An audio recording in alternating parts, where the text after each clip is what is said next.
LeBron James partied even harder than Jay-Z at Diddy's parties. I'm about to make a documentary about him. He once said no party compares to Diddy's. Diddy's parties aren't made for regular people. No phones, no cameras, just NDAs and a room full of bodies. If you've ever been to that house on Star Island in Miami, you'd understand. Now picture LeBron walking in over 6'8", the brightest presence in the room. Before midnight, LeBron had already taken off his shirt and was pouring tequila into people's mouths on the dance floor. And I'm not talking about Savannah. He was surrounded by models from Paris, dancers from Atlanta, and one R&B singer I can't name because she's married now. By 1 a.m., LeBron was standing on the table and the whole crowd was going wild with him. Every woman at that party had their eyes on LeBron. He wasn't relying on money, it was all about presence. When it comes to letting loose, LeBron makes Jay look like a church volunteer. I will send every single one of these parasites to prison and clean this circle up a bit. Hey, everybody know ain't no party like a Diddy party, so. Yeah, that's what's up. Yeah. In a documentary, there's a couple things I'll share with you guys on what I took away from it. But Rob, maybe share the clip on how he got access to some of the footage of the documentary. Is this the one, Rob? Yep. Go for it. How did you get that footage of Diddy? I figured most journalists would not disclose their sources. Does he know y'all have this in the doc? I would doubt he knows. So when this airs, that'll be the first time that his legal team, Diddy, that everybody knows that this footage is now seeing the light of day. Perhaps. Combs' team firing back in a statement to NBC News, saying the Netflix so-called documentary is a shameful hit piece and that they relied on stolen footage that was never authorized for release. His team sending a cease and desist. 50 Cent's new documentary does not begin with an accusation. It begins with a question that has lingered for years without resolution. How did so much happen in plain sight while so little was formally acknowledged? As the film revisits powerful figures like Diddy and cultural icons such as LeBron James, it reframes familiar moments not as isolated anecdotes, but as pieces of a longer, quieter pattern. What stayed hidden was not buried evidence, but collective hesitation, normalized access, strategic silence, and the comfort of looking away. And if the past was never fully examined, what exactly have we been protecting all along? All right, gang, what's up? Ain't no party like a Diddy party. Coming in, shout out to the game, man. Appreciate everybody's flood the comments with ain't no party like a Diddy party. That's a statement that LeBron James wish he would have never made, because now that statement is coming to bite LeBron James in the ass. All right, let's get to this headlines real quick, gang. I'm finna show y'all. Diddy. Investigators reached out to him and they want a statement from him. Federal investigators want a statement from him. What do you mean ain't no party like a Diddy party? No Diddy. It's going down. Watch this game. Let's do some headlines. Since look. Let me let y'all see this real quick. It's right in your face. All you got to do is look at the forest and stop looking at the trees. All right, LeBron James, Lakers is becoming clearer and leaves more questions than answered. LeBron James, he left the NBA suddenly with no answers. All right, so it's headline news. What's really going on? All right, LeBron James is leaving the Los Angeles Lakers. Diddy rose not only as an artist or executive, but as a central distributor of opportunity and entertainment. His influence extended through parties, partnerships, and private spaces where access itself became a form of currency. Okay, and this is all in 2024, gang. Look at the dates. You can go and verify this yourself. You can go to Google and Google these same titles. All I did was screenshot them for you all's pleasure. To the game, man. Let me see. Okay, so LeBron, because a lot of people say, is this clickbait? Is this clickbait? Whenever you come on a favorite party, Gene, we got paperwork. We got receipts. You will never get clickbait on this channel. All right? Let's keep it moving, gang. All right, more headline news. LeBron James reveals why he stepped away from the Lakers.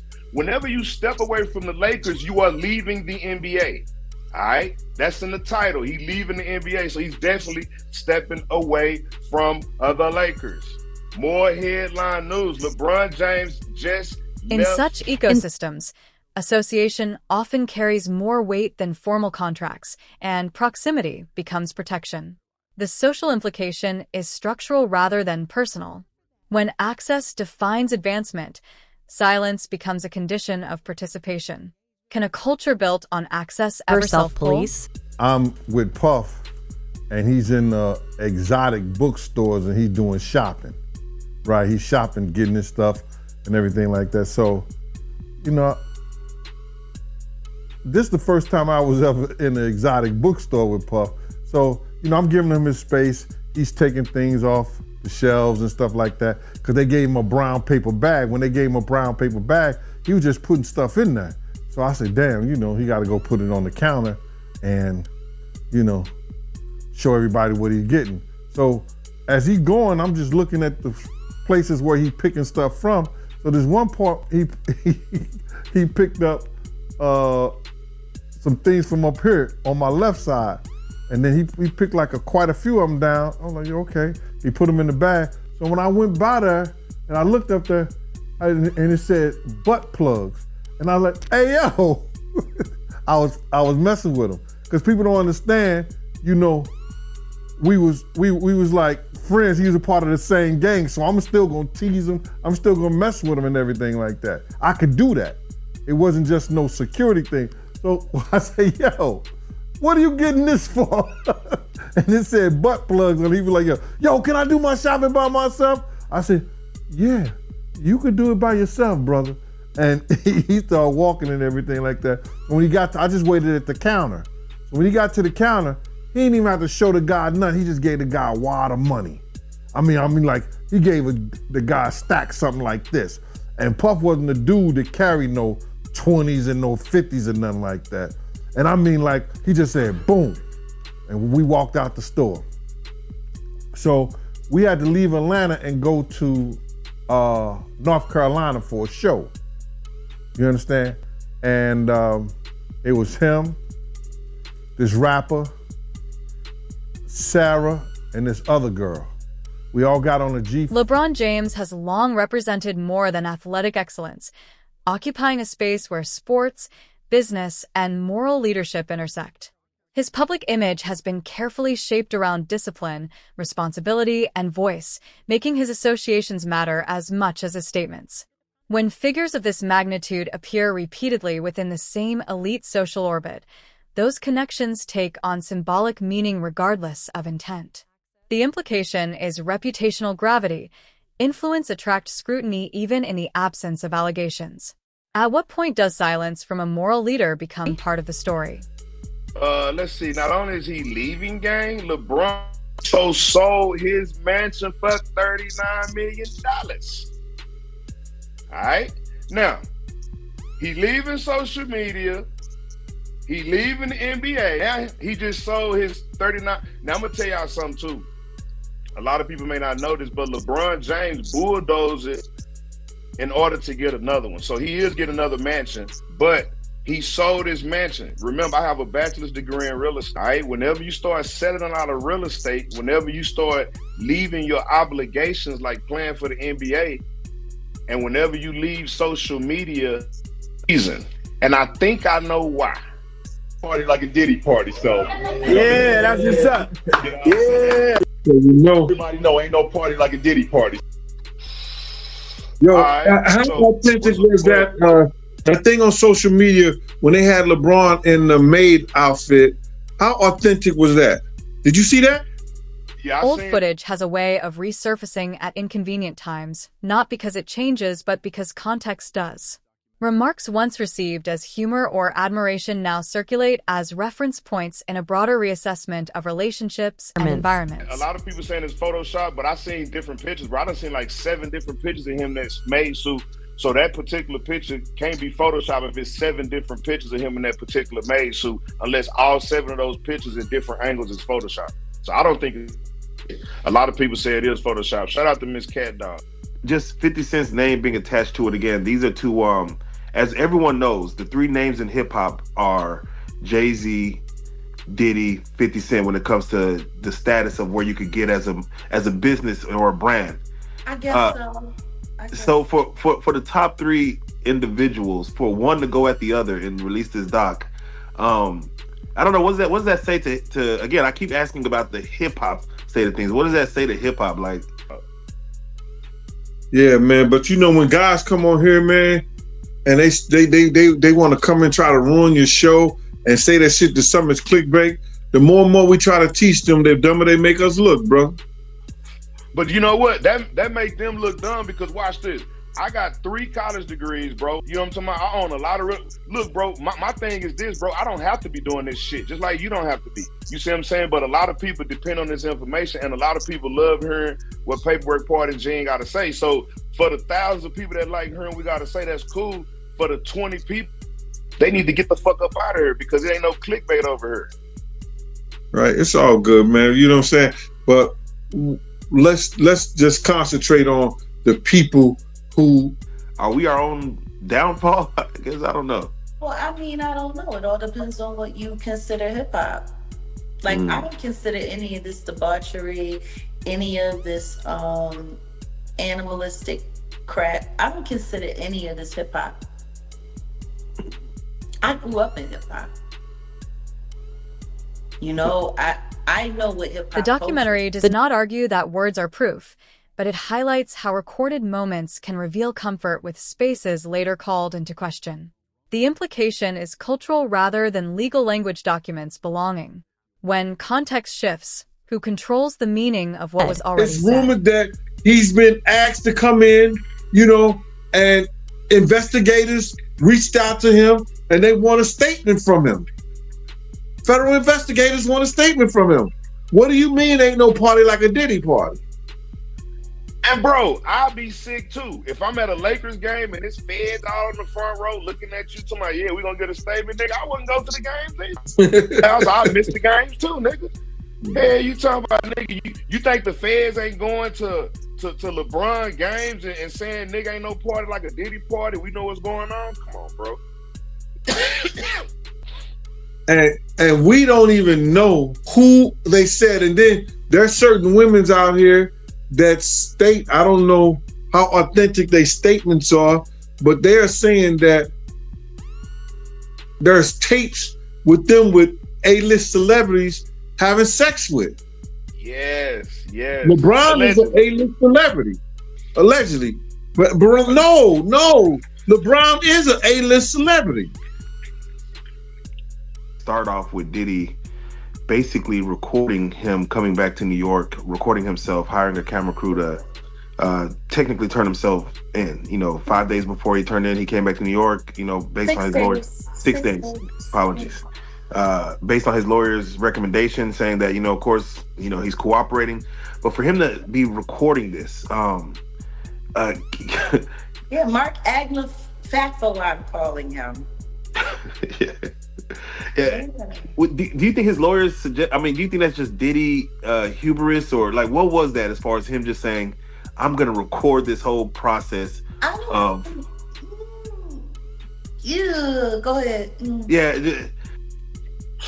You know, we should ask. We should ask Mr. Busby. Is LeBron James next on the list to be indicted? That's what we should do. We should call Mr. Huh? You got Busby number? Yeah, I got Busby's cell number right here. We should call Busby and be like, hey, is LeBron, matter of fact, let me put the question up. The question for the day, gang, ain't nobody trying to be funny. Will LeBron James be indicted with Diddy? That's the question for the day. Diddy done already been indicted. LeBron James say it ain't no party like a Diddy party. Busby say it's a lot of people on the list that he ain't said, he ain't. As official View 7, as official information slows, unofficial narratives accelerate. The absence of clear authoritative explanation creates space where speculation thrives. Not necessarily because it is accurate, but because it feels unanswered. The documentary traces how years of quiet allowed rumor to function as a substitute for transparency, blurring the line between allegation and assumption. The moral implication is collective frustration. When silence dominates, rumor becomes participation. Is rumor the failure of truth or the consequence of withholding it? But then if you got the A-listers You know, you got to realize he ran with that Rat Pack, and I don't want to even say their names because they said I got their names wrong last time. What's his name? Kushner.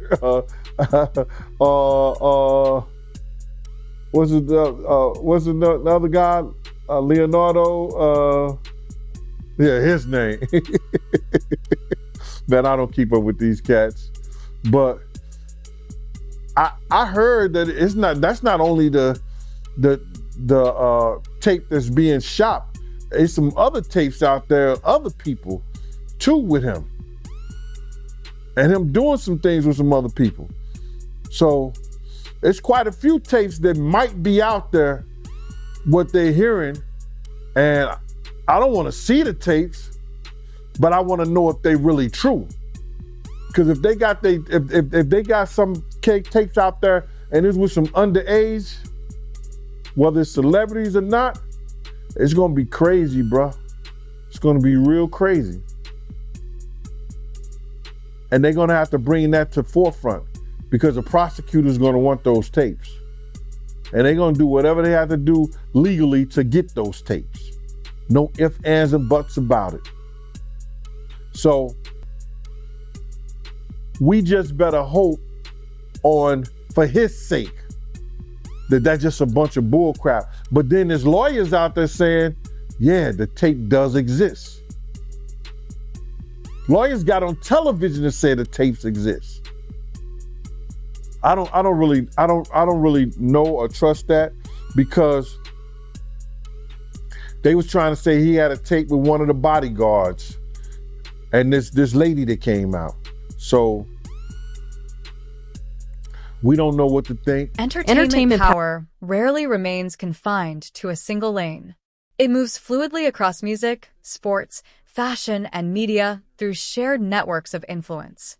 When figures from different empires repeatedly converge in the same social spaces, their collective presence can create insulation from scrutiny. The documentary frames this not as conspiracy, but as convergence, an elite ecosystem sustained by familiarity rather than coordination. The implication isn't collusion, but systemic protection. And when influence overlaps often enough, does accountability begin to thin on its own? That's not Cassie doing, that's his doing, and his learned behavior from the people that mentored him. You gotta realize, man, he learned from Andre Harrell. He learned from Russell Simmons. He learned from Clyde Davis. You understand? When those people are telling you that they were heavy into the drugs, they was heavy into beating women and doing things at that age, at that crazy stage, that's gonna make him think that he could get away with the same thing that they was getting away with back then. You understand? The things that he was saying, you know, the touchy-feely between two men and all that stuff like that, man. All that, he learned that from them dudes. When I told y'all the story, when me and my man went up to Russell Simmons and he had a house and he had a man in bikini drawers in his bedroom, in his bed. You understand? Bruh, this is that he learned. I'm assuming he learned it from them. Let me put that. And I'm not gonna say alleged because I saw that for my own self. My man was with me, Slick was with me, and we saw that for our own self. You understand what I'm saying? So these are behaviors and things that with drugs and all the stuff that's going on, pills, drinking, it can make this man into a monster, and that's what it did, bruh. It made him into a monster, bro. I personally feel like he got a lot of the things that he did from his mentor, and then he probably did it to the 10th power. You understand? Russell Simmons admitted that he was a drug abuser. You understand? Russell Simmons admitted that he used to put his hands on women. So it's a learned behavior, bro. Some of that stuff may be in him through his childhood. Through his childhood, he may have some of that things in him, but a lot of things that he was doing was a learned behavior, bro. You just don't just turn it in a matter of years the way he was doing people, man. You understand? Check this out, bro. The idea that private environments may have been extensively documented introduces a concern far deeper than spectacle. It raises the question of control. History shows that those who possess records often possess leverage, whether or not that leverage is ever used. Even the belief that documentation exists can shape behavior, encouraging compliance through uncertainty alone. The legal and ethical stakes are significant, intersecting with consent, coercion, and fear. And if power is reinforced by what might be revealed, can silence truly be considered voluntary? So my whole thing about it is that there was something in that other than baby oil. That's why they took all the bottles. And 9 times out of 10, if I would give it a wild guess, it was, and like some of the people told me, it was probably that GHB. What's that? I think it's gamma hydrox.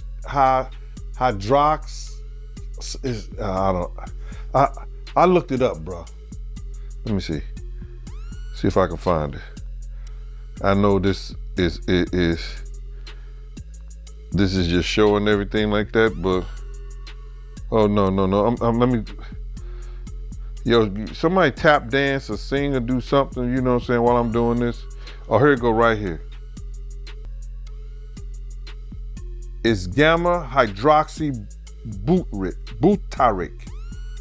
What is it effect on the body? It's a euphoria, drowsiness, decreased anxiety, and memory impairment. It works on the nervous system and gives you this feeling of euphoria. So they take that and rubbed it on her, and you forget who you are, what you're doing. It can also give you memory loss,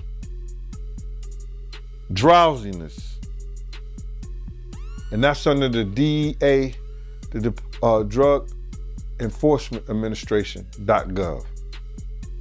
Public identities are sustained through consistency, repetition, and careful distance from controversy. But when a powerful figure at the center of a network begins to fall, those connected are forced into a choice: speak, separate, or wait it out. The documentary shows how restraint is often praised as wisdom, even as it quietly reshapes how the public interprets silence. The cost is narrative control. Silence relinquishes authorship. And when reputations are so carefully constructed, the question becomes how resilient they really are once the context turns hostile. And LeBron is acting suspicious about missing all these games, acting like he's sick, this and that, selling his houses and shit. But better yet, will LeBron James be added to the lawsuit, the civil lawsuit? Will it be added to the civil lawsuit? More so than being indicted. Or the list, the witness list. Is they trying to get LeBron to testify against Diddy because of the "it ain't no party like a Diddy party"? He's been to all of them. You see what I'm saying? He may be a witness. Who knows? They may already flipped him. They may have already flipped him. You want me to call Busby? Somebody said 1-800-Busby. That's not his cell number. Shout out to Donahue. His cell number not 1-800-Busby. You know these thirsty people out there talking about yes. Come on, 1-800-Busby. Somebody said Prophet. Shout out to Mystery Singer. I like that. That's a real educated word. I like Prophet. I don't know if he got a profit agreement. We ain't found no paperwork of him having a profit agreement, but keep that in mind, Mystery. Yeah, the U.S. attorneys have to do that. Give him a profit agreement. Yeah, keep that in mind because he damn sure selling property. I know he don't need no money. You only sell shit when you need money. Mm-hmm. He sold. Look, I didn't show you this one right here. He sold the one in Miami too for $18.5 million, bro. He done sold 2 cribs in 2 years. He sold the one in Miami for 18.5 million, and he sold the one in California for $39 million, bro. And he's sick. He's missing all these The games and documentary shit. ultimately argues that what stayed hidden for so long wasn't a single act or a single individual, but a system maintained by comfort, access, and mutual discretion. The shift from rumor to record doesn't happen through revelation alone. It requires persistence, scrutiny, and a collective refusal to forget. And then sometimes you would hear a boo boo boo boo, a thump or whatever the situation is and stuff like that. Yo, what's up? Everything good? And sometimes they will open the door. I'm right there by the door. Sometimes you see things you don't want to see. Hey, did they ever try to get you involved? Or Not at all. Offer you? Not at all. Puff did it one time, but that's in my book. When he was coming from Dallas, he had the snow bunnies. And I reneged on that. Nah, I'm good. Hey, did you see any celebrities Puffy did any of that stuff with, the swinger stuff with? Yeah, I did. Tell me about that.